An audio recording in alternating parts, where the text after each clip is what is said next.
Sam Seder on the Majority Report. Emma is out today.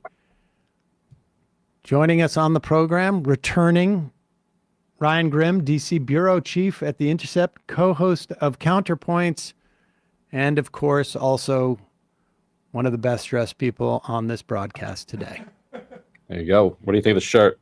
That's These are bicycles. Good. Can you see them? No. I can't. Well, really they're see bicycles. They're too tiny.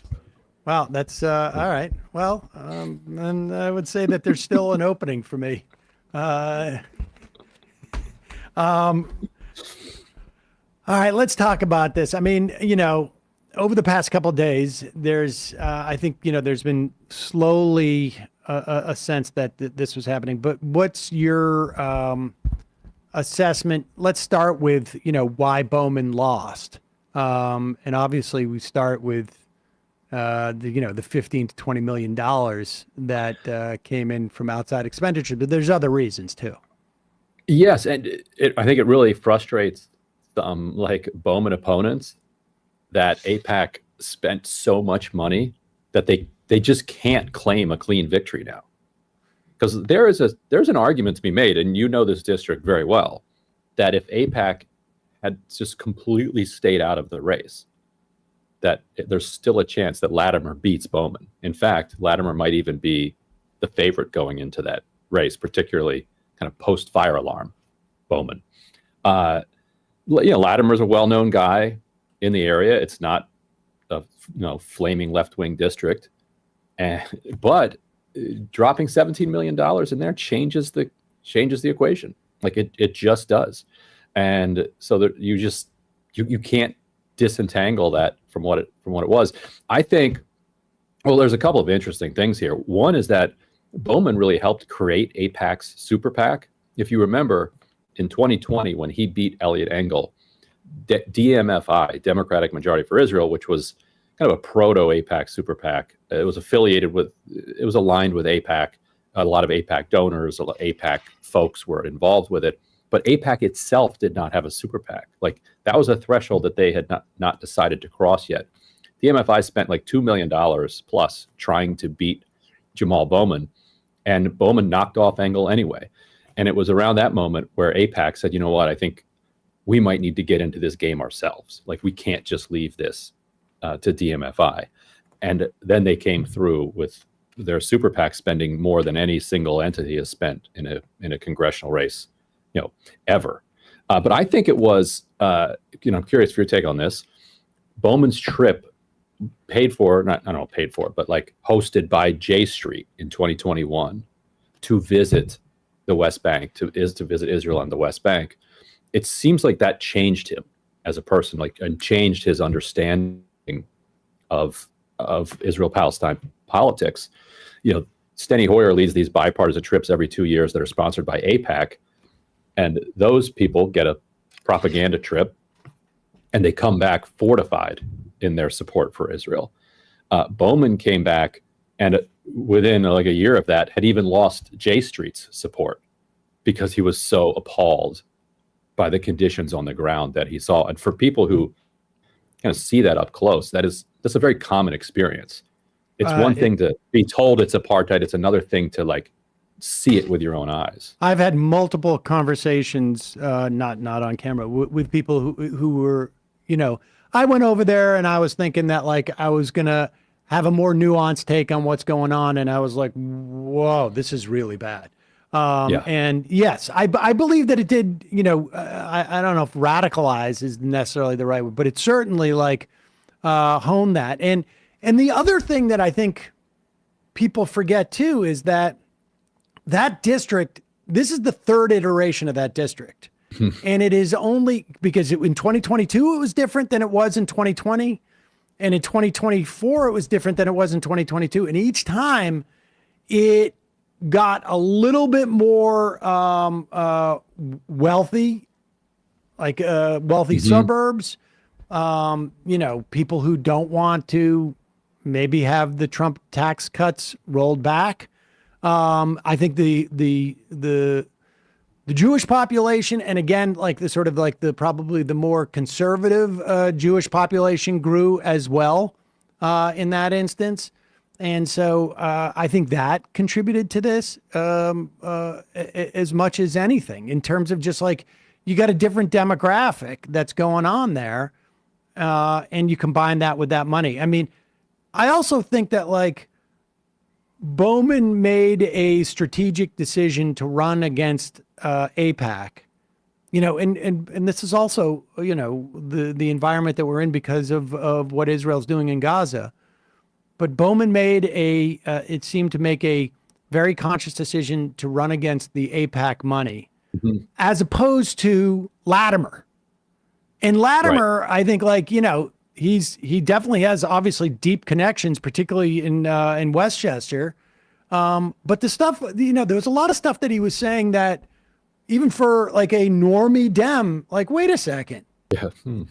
Like, I think the thing that people in Westchester liked about Latimer was, we can vote for him and save our Trump tax cuts without it being about that. And Bowman never made them face that decision in some ways, it seems to me. Yeah, I think that's right. And it also shows how much the politics of race have changed since 2020. In 2020, Elliot Engel went to a George Floyd rally, and famously had one of the greatest gaffes of all time, where he's caught on a hot mic, he's trying to speak, and the organizers are like, "There's too many electeds here. We can't have everybody speak. We'll be here all day. It's hot." He's like, "Look, I wouldn't even be here if I didn't have a primary. Just let me speak." And that was caught on New York One, and it played into, gaffes really hit you when it plays into an existing weakness. And he was already in trouble because he'd been caught lying about being in the district and actually living in Maryland. And it showed, this is an out of touch guy who's been in office for like 40 years or something. And it killed him. Latimer had made so many, what you would call racially tone deaf comments at best throughout this race. And they were just shrugged off by Westchester voters. Yeah. Like, they're like, this is not 2020 anymore. We did that. We're like, it really felt like it was like a page had been turned on that question. Like, white liberals a few years ago would not have tolerated the kinds of stuff that he's been saying. But I mean, that's hard to. I'd be curious, like, if there was a way, and there's not. But I'd be curious as to how many people heard him say that. You know what I mean? Like, this is where the money made a difference. It's just like there was no space for any type of narrative that that Bowman could have pushed. Like, I don't know how many of the Westchester people knew about the tax cuts. I don't know that anybody knew about the tax cuts. I don't know.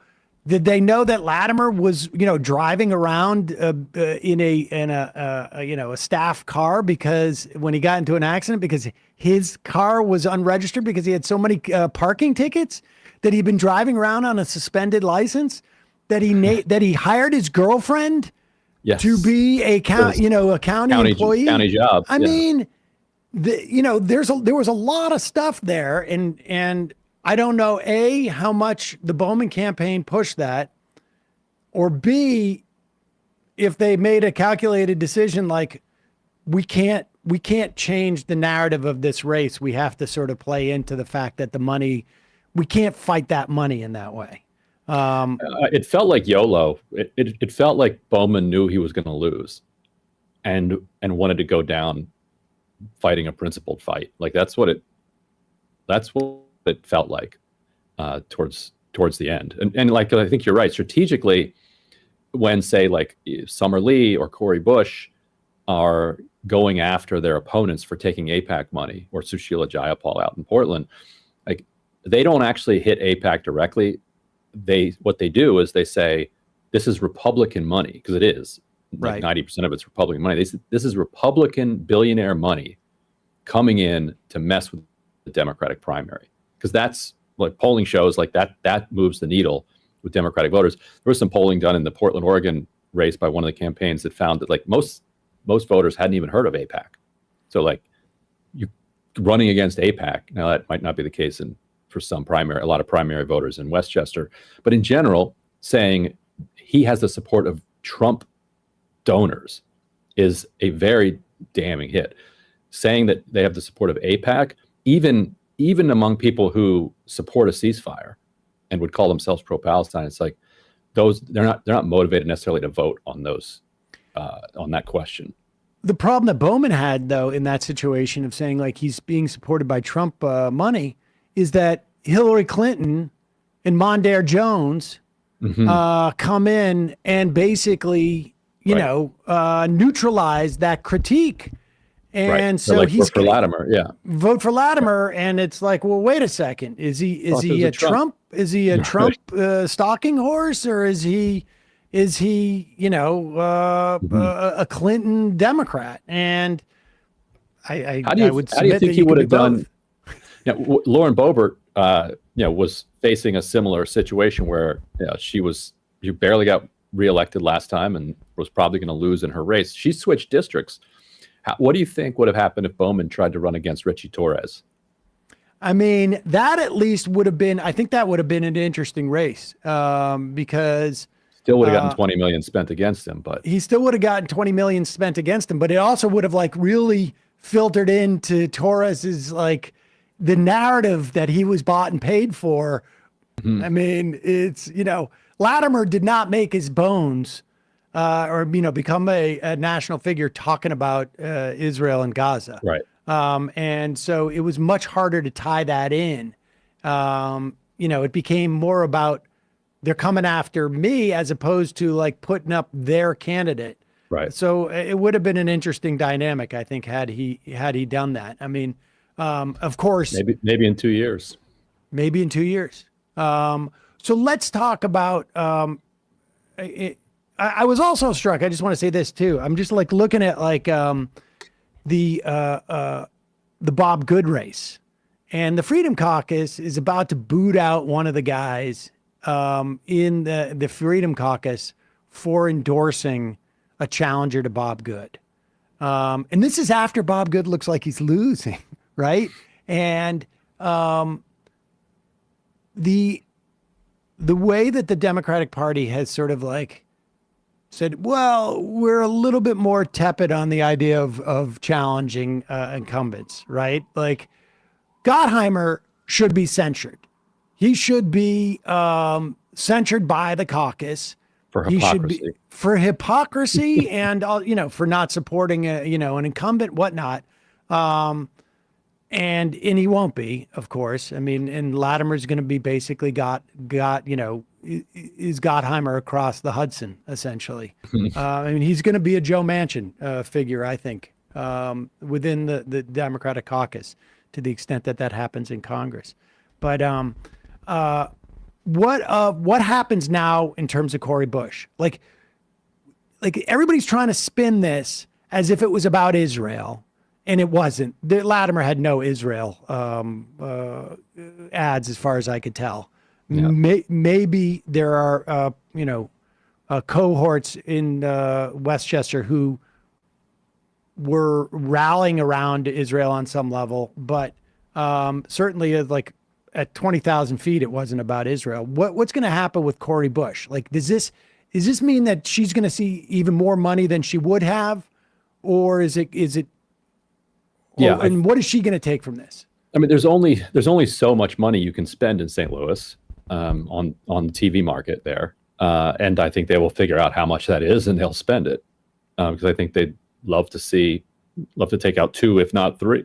I think there's still some elements who think that Ilhan Omar is vulnerable as well. She barely held on last time, but was caught by surprise. She's not caught by surprise this time. So we'll see. But yeah, I think Cori Bush is going to see just an absolute avalanche of funding. And, she's got things that, like the way that, United Democracy Project, AIPAC, Super PAC runs these is they poll in the district to see, I mean, this is normal politics. Like they poll in the district to see what's going to land the hardest. And then they just relentlessly run ads on that question. Like with Jayapal out in Portland, it was, about Multnomah County business. Like it was not Israel-Palestine. In St. Louis, it's not going to be about Israel-Palestine. They're going to pick on Probably if I were going to guess, they're going to go after Cori Bush for she hired her boyfriend or husband for some security work on her campaign, and they'll do a 30-second ad accusing her of corruption or whatever. Who was incidentally a security guy. I mean, it wasn't like he was right, but it wasn't like he was a plumber right, and he got hired to provide security. He that's what he did. Right, but you play the right kind of music, yeah, and with the right narrator. Right. By the end of it, you're like, wow, she should be in prison. Right. But then you're also like, oh wait, that's a 30-second political attack ad. So they don't work as well as people think, because people are smart and they know that all of these ads are filled with lies.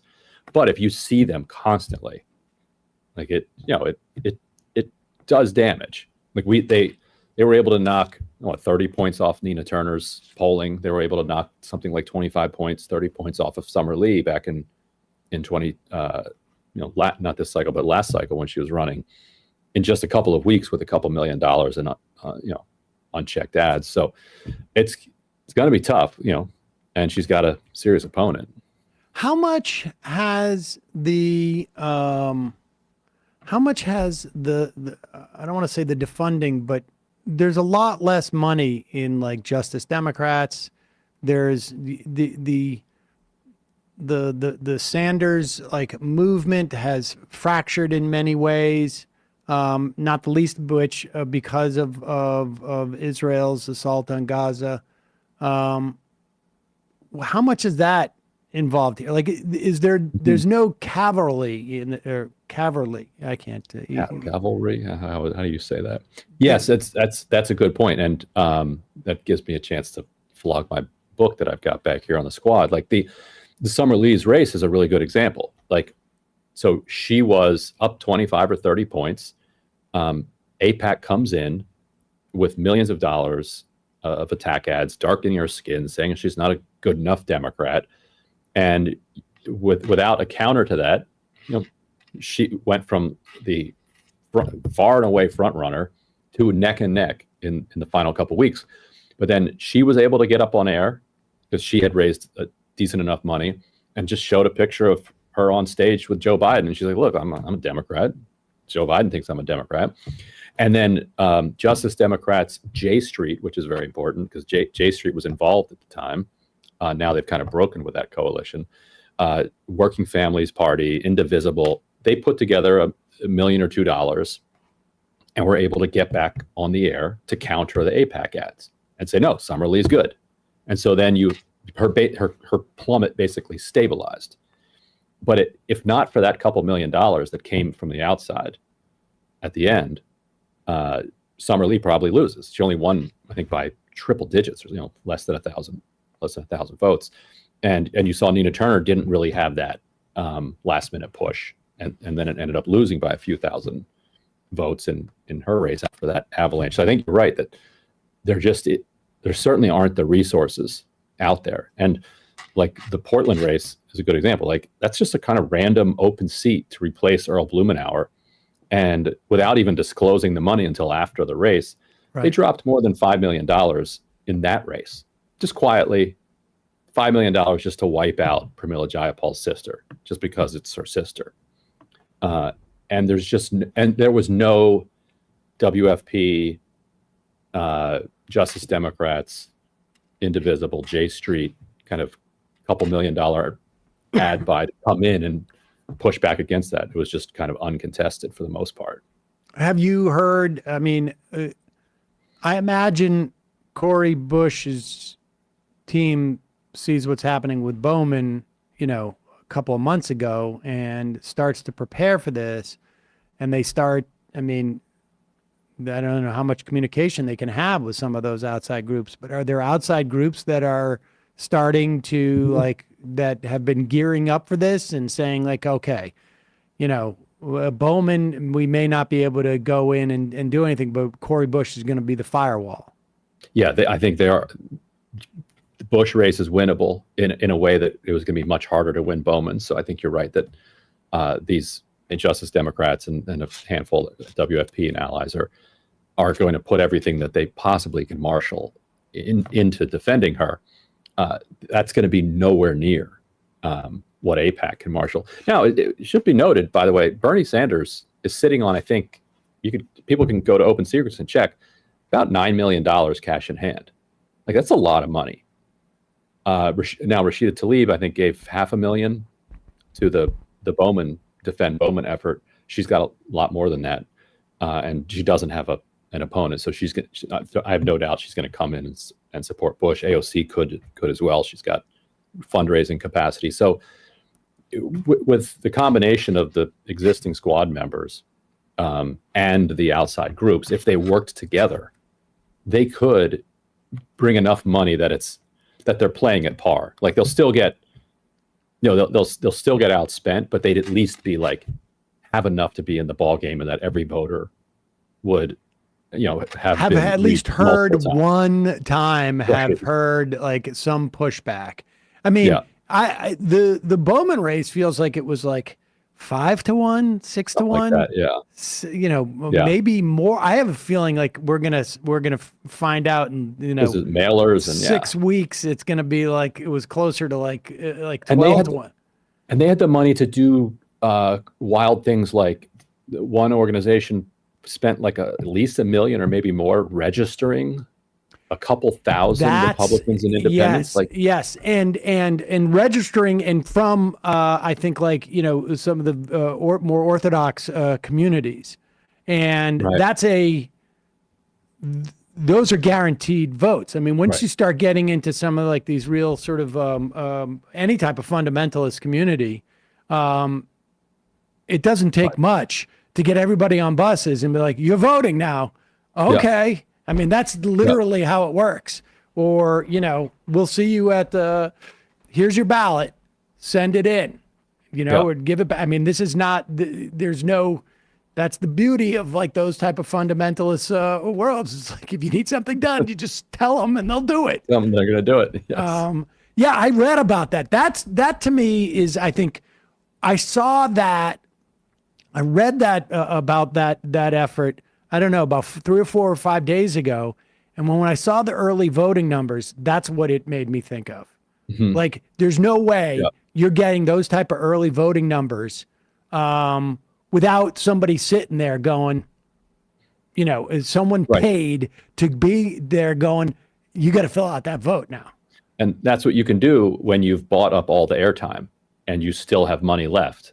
When you're sitting around and your problem is, we have more money than we know what to do with, like, how can we spend money? And somebody's like, well, why don't we register a bunch of people and get them to And we should also say that the reason why that is sequenced that way is because the person making that decision gets, what is it now, 10, 15, 20% VIG on what they spend on media, right? I mean, that's the way it works. Right. I don't know if people, we used to talk about this a lot more, but in terms of the at least the Democratic consultant class, when they go buy, it's like a general contractor.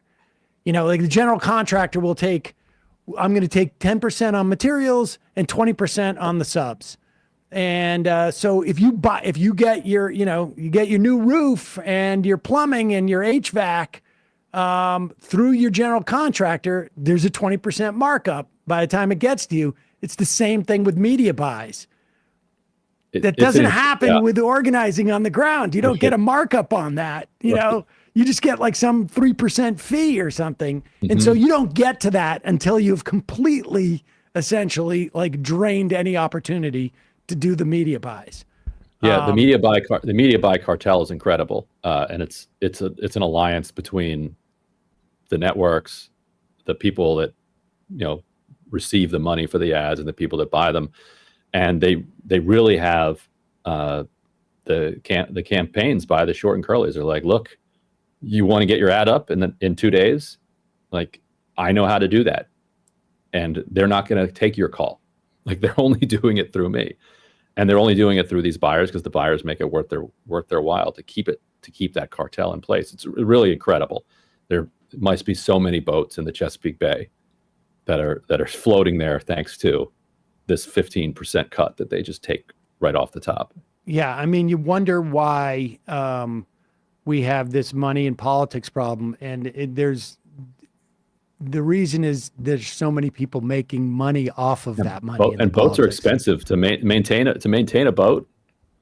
Oh yeah, I've heard all the jokes about boats.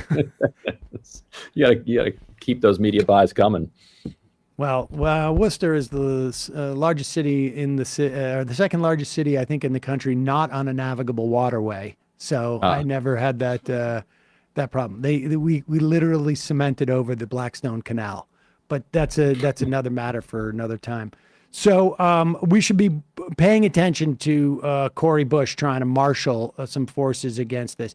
Is there another person that AIPAC or their affiliates have decided to target, or do they feel like if they can take out Bush and Bowman, they've sent the message? I think if they could, in their fever dream, take Ilhan Omar out, they would be delighted at that. They shied away from her last time because they thought they had no shot. Then they were frustrated when like, oh wait, we almost beat her. Like, and there was no we, because they didn't really get involved. There were some fringe pro-Israel groups, but AIPAC itself didn't get involved. So that's the wild card, I think, is whether or not they're so flush and so confident that they go for Omar too. When is that? When is her? I guess she's. That's usually August or late August, September. August. Oh, really? That's a late one for. I remember it's always late. When is the Minnesota primary? Yeah. August 13th, I guess. So that's around the same time as Cori Bush. So they're going to be spending. Those are tough because those are low turnout. It's August. No, people aren't paying attention. That can play in either. That can cut both ways, right? Yeah, it can. All right, let's talk a little bit about Julian Assange. This has been really like a 10-year, I guess, saga. Mm-hmm. It is. I have found the sort of like the case against Assange to be really difficult to get a hold on what's going on there, because there has been sort of like, there was the original case that involved Chelsea Manning and her essentially, well, this is in dispute, I guess, on some level, leaking to WikiLeaks these State Department cables and some footage, very famous footage of from Iraq of U.S. military hitting people who are just going to basically help an injured person, like a Reuters photographer, and and which is, just as a side note, I feel like we see footage like this every day now coming out of Gaza, and it doesn't make any type of splash whatsoever. And I remember at the time, there was a lot of controversy as to like whether this was, a public service at all, because that has something to do with it. Like if it is newsworthy, that's how news outfits have always justified taking top secret material and publishing it. And there was two elements of that. Was it newsworthy, and how much sort of national security damage did it do? In terms of the newsworthiness, everybody, I was doing MSNBC on a bi-weekly basis at that time, doing Radigan's show and a couple others. And every time they'd be like, is it newsworthy? And then the next story they were talking about came from those cables. Like literally, like every news outlet for years were developing news stories around this right next to their, is this newsworthy stuff that was leaked? It's like, are you kidding? This was, it was clearly newsworthy. And almost any book today written about any foreign policy issue, it relies on those cables. Like they continue. And internationally too. Every day you could look into like the German headlines, the Italian. I mean, it was all over the world, and it was clearly, and it helped spark the Arab Spring. Yes, and it was never clear to me that there was any type of like real compromise of like U.S. national security assets, although that was a claim in the charges brought against him. But then there was, subsequent to that, there was another round of stuff that had to do with like the DNC and whatnot. So just give us a broad overview. Ultimately, the plea deal that he made is not great from a press freedom perspective, but just walk us through this.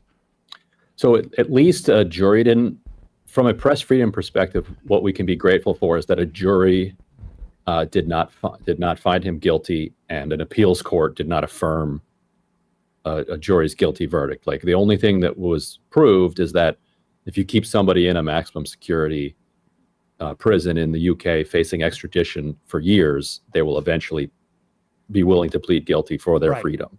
So from that perspective, I think this week was a win for press freedom, even though he did end up pleading guilty.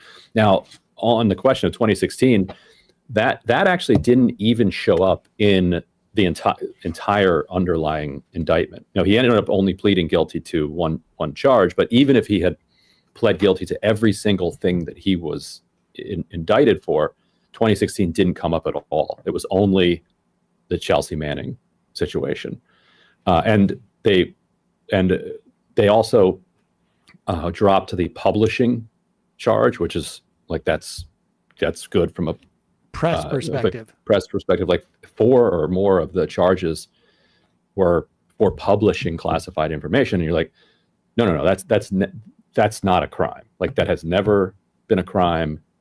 It is like neither you or I have ever like signed any paperwork to get classified, clearances that I know of. I certainly haven't. Maybe you have. I couldn't say. And so, we're not restricted from publishing whatever we want. It's the First Amendment. And also, he's not even American. He's been to the U.S. like once to hold the press conference. That's the other bizarre thing about so many people who call him guilty of treason or a traitor. Right. It's like, am I a traitor to Saudi Arabia? Like, what are you talking about? Right. Like, he's Australian and he's barely ever been here. So there was this exchange that he had with Chelsea Manning, and this is the thing that they get him for, but it's so thin. He's chatting with her on the chat that they later obtained, and she said, basically, I've sent you everything I can find. Like, if I find anything else, would you be interested in it? And he said, and it sounded like lawyerly, he said, in my experience, curious eyes never run dry. Like, and you can ding him for the like purple prose a little bit. But what he's saying is the same thing that all journalists say all the time. Yeah, I'm always interested in new information.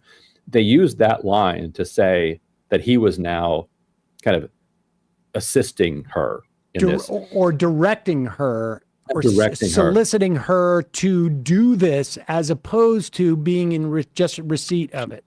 But journalists always solicit. Like, that's what we do. Like, we ask for information. And the idea that we're just going to sit here just waiting, like, that's not serious. So the other thing they came after him for, was she said, well, if I go back into the system, they're going to know it was me, and then I'll get caught.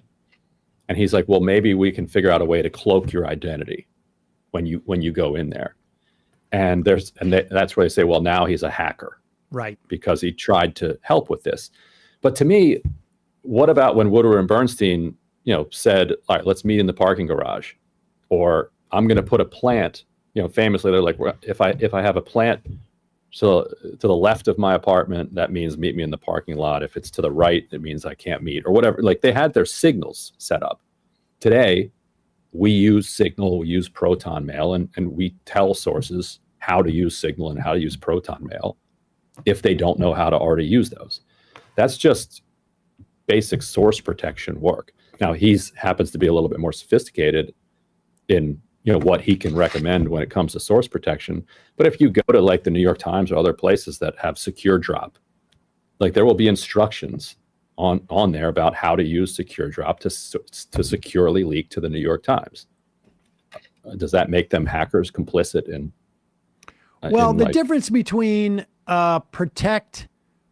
we can protect your identity from your contact with us versus we can protect your identity from your contact with and that does get dicey. There are conservative lawyers who would tell us at the Intercept, like, don't do that. Right.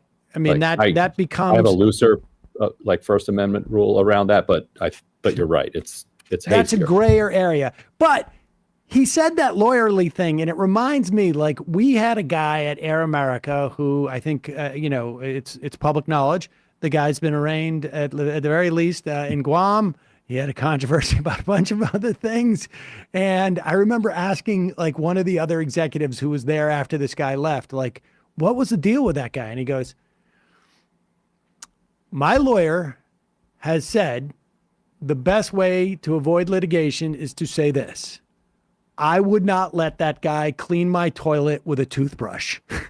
And that was like, he didn't want to say anything other. It was all just sort of like, there was some structure to that statement that said that he was, kept out of litigation. And so we have this now. Where is Assange in terms of like his relationship with WikiLeaks? Is he going to go back and start again at WikiLeaks? Has he been managing them from afar? And what has been the evolution of WikiLeaks, over that time? Because, I think there was, people forget that WikiLeaks was also the ones who leaked the stuff about and this was a scandal way before I even heard the word WikiLeaks. I was aware of the scandal about supposedly British scientists working on climate change were faking climate change, and because of the nature of stuff that was leaked. People forget that WikiLeaks had released that stuff. That was one of their early things that they had done. And there's definitely been sort of like what seemed to be selective leaks at various times that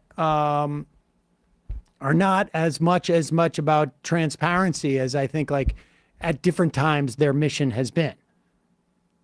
I don't know how much he's been involved. I don't think he's been involved much. And also his from talking to we've interviewed his brother on our program a number of times. From talking to him, his mental health has been deeply compromised by the isolation that he's been held in over the years, his physical health and his mental health. And so I think it remains to be seen, like what role he's going to take at WikiLeaks going forward. It'd be interesting to see if his release kind of brings WikiLeaks back to the fore when it comes to leakers. I think whistleblowers stopped thinking of it as the place where they were going to take information, even though it was still going. Right. It just without him, it just didn't have the same punch.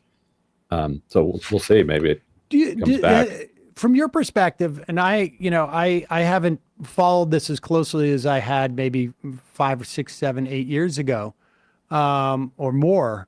Has WikiLeaks' mission altered or been consistent, or how would you characterize their mission over the years?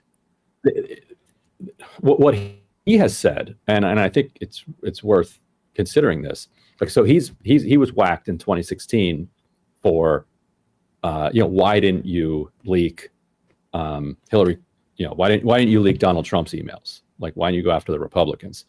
And what he said at the time was, we publish what we get, and like, as an investigative journalist, I understand that. Right. Like, I'll often have people say, why don't you do this? Why don't you do that? I'm like, I'd love to do that. Like, give me those documents. But like, these are the documents that I have. And so when now he also made an argument, and we reported on this at the Intercept. He had an argument for why it was better for the world if Trump won than if Hillary won.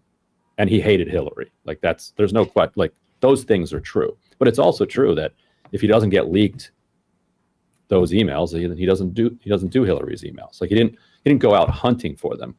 And so what all journalistic operations can fall prey to is, they are a vehicle for other people's agendas. Right. Like that's the case, whether you're talking about leaking the Pentagon Papers or anything else. Like it's just like that's inescapable. But he's also somebody with outspoken opinions, and I think the public has a hard time kind of reconciling those two different things. Now, would he have leaked Trump's emails? I think so, because I think above all, he's somebody who loves to break news. I think if he had gotten that, and then the other vulnerability for this entire system is statecraft. And I think in ProPublica, the Intercept, the Consortium for International Journalists, or whatever it's called, who got the Panama Papers, are these coming from citizen whistleblowers? Are they coming from intelligence agencies?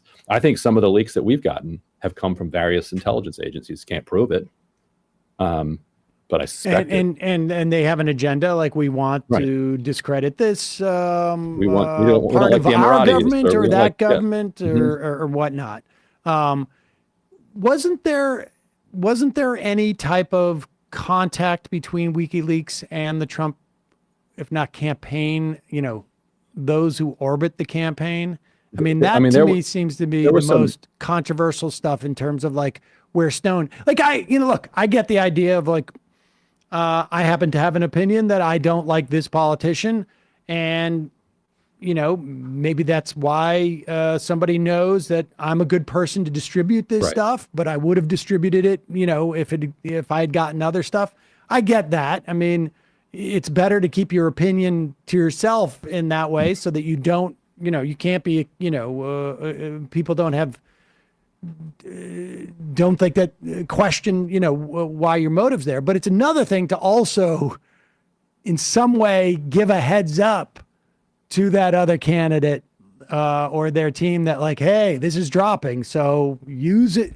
It's one thing to be used by a source, because that's always a danger. It's another to allow yourself to be used by the players, particularly in advance, it seems to me.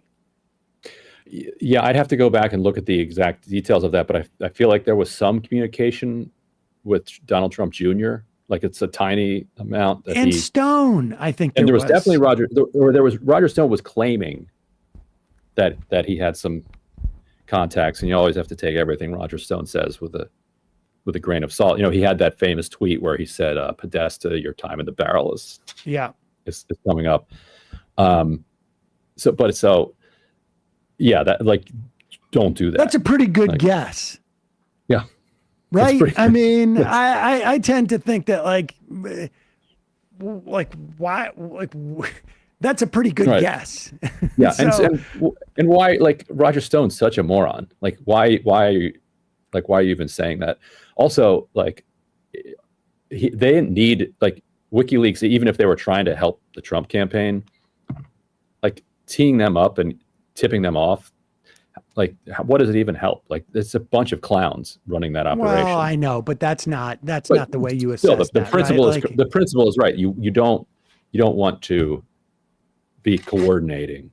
No, that to me seems really suspect. I mean, all the other stuff aside, people always, your sources always have motivation to doing this, and I would say probably. And I don't think we'll ever get to the bottom of what happened with Roger Stone. It could have been several layers of removed that had heard rumors from WikiLeaks. I think it's pretty clear they weren't coordinating directly with Roger Stone, but Roger Stone has tentacles everywhere and picked something up and is always trying to look cooler. Well, there's no doubt in my mind that Stone has a memoir in a safe that he's waiting until he's dead, but I still don't know that we could believe anything in there anyway. I know that's the saddest part. Yep. It'll be fun to read, but we won't know if any of it's true. Yeah, exactly. I'm curious about his role in the Elliot. What is it, Spicer? Elliot Spitzer. Spitzer, yeah, Spitzer. Him and Trump is the interesting story. Like Spitzer and Trump. No, that Trump and Roger Stone was even like Trump had like that. That's the word that like there was some like the two of them together were like going after Spitzer. Oh, I'm quite convinced that it was actually like some of the people from Citibank, and there was a couple of those bankers who had been looking for a long time to get Spitzer. And they had the wires, right? I mean, well, the Fed had them too. Yeah. It was the what do they call it? Structuring the withdrawals to get to $9,500 on Friday, and then $9,500 the next week or something like that. Right, and you're the bankers, and you look at that, it looks a little suspicious, and you're like, wait a minute, is that the guy who's trying to take us down? Oh no, I don't think the way that works. I think it was the bankers have no. The bankers and Stone had, I would say, private investigators. They probably tracked all that stuff, and then they figured out. Then they reverse engineered how do we make it like somebody else flagged this, and that's and start it that way. That's I'm convinced about it, but that's for another day. Ryan Grimm, sad day, because I think Bowman was a good congressman and a smart guy. I remember interviewing him when he was running in that race. I guess it was in in the run up to 2020. And I was really impressed with him. He was he was an educator, and just seemed to be very attuned to educators can be very sort of like a nuanced thinkers, and I thought he was good. I would love to see him run against Rich Torres. That would be great. From your mouth. Ryan Grimm, DC Bureau Chief at the Intercept, co-host Counterpoints, also one of the best dressed on the. I mean, in the YouTube world, you could be one of the best dressed these days. Well, I owe it all to you. In the YouTube world, I mean, let's not fix my tie. Yeah. Incidentally, I was going to say your knots are looking a lot better. Sometimes it takes a carrot. Sometimes it takes a stick. It's a village. Ryan Grimm, thanks so much for your time today. I appreciate it. All right, see ya. Hey, folks, don't forget to hit the subscribe button and check out our daily show. We do it every day at 12 p.m. Eastern for about 2.5 hours. We even take phone calls. You should check that out.